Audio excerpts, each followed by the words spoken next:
हाल ही में supreme court of India ने केंद्र सरकार को निर्देश दिया है कि कोविड-19 टीकाकरण के बाद गंभीर दुष्प्रभाव झेलने वाले या मृत्यु होने के मामलों में पीड़ितों और उनके परिवारों के लिए नो फॉल्ट क्षतिपूर्ति नीति तैयार की जाए।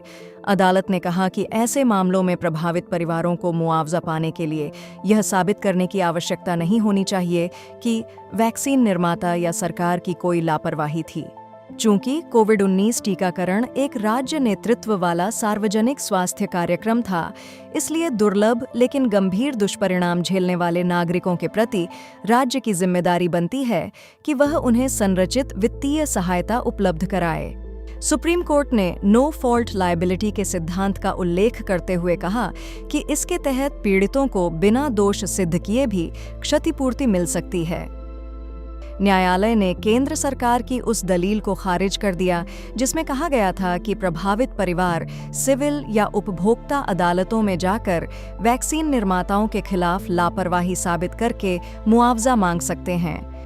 अदालत के अनुसार प्रत्येक परिवार को अलग अलग मुकदमे लड़ने के लिए मजबूर करना कई कानूनी लड़ाइयों को जन्म देगा, जिससे निर्णय असंगत हो सकते हैं और सभी नागरिकों को समान राहत नहीं मिल पाएगी।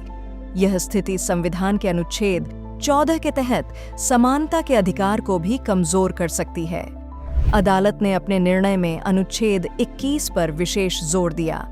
न्यायालय के अनुसार संविधान राज्य को केवल एक निष्क्रिय दर्शक नहीं, बल्कि नागरिकों के कल्याण और गरिमा का सक्रिय संरक्षक मानता है। इसलिए यदि राज्य द्वारा संचालित किसी सार्वजनिक स्वास्थ्य कार्यक्रम के दौरान दुर्लभ लेकिन गंभीर दुष्परिणाम सामने आते हैं, तो राज्य का सकारात्मक दायित्व बनता है कि वह पीड़ितों की सहायता करे। सुप्रीम कोर्ट ने यह भी स्पष्ट किया कि टीकाकरण के बाद होने वाली प्रतिकूल घटनाओं की निगरानी के लिए मौजूदा AEFI समितियां पर्याप्त हैं, इसलिए अलग से नई विशेषज्ञ चिकित्सा बोर्ड बनाने की आवश्यकता नहीं है। हालांकि अदालत ने कहा कि राज्य की जिम्मेदारी केवल निगरानी तक सीमित नहीं रह सकती, उसे निष्पक्ष और प्रभावी क्षतिपूर्ति व्यवस्था भी सुनिश्चित करनी होगी। अदालत ने अपने पूर्व फैसलों का भी उल्लेख किया। 2021 के Gaurav Kumar Bansal versus union of India मामले में सुप्रीम कोर्ट ने नेशनल डिजास्टर मैनेजमेंट अथॉरिटी को कोविड-19 मौतों पर दिशा निर्देश बनाने को कहा, जिसके बाद प्रत्येक मृतक के परिवार को 50,000 रुपये की अनुग्रह सहायता तय की गई।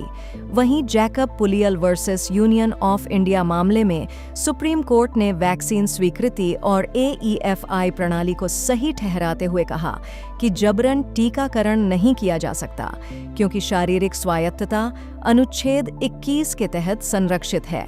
इस प्रकार सुप्रीम कोर्ट का यह निर्णय सार्वजनिक स्वास्थ्य नीतियों में जवाबदेही और नागरिकों की सुरक्षा को मजबूत करने का प्रयास है, जिससे वैक्सीन से जुड़े दुर्लभ लेकिन गंभीर मामलों में पीड़ित परिवारों को न्याय और आर्थिक सहायता मिल सकेगी।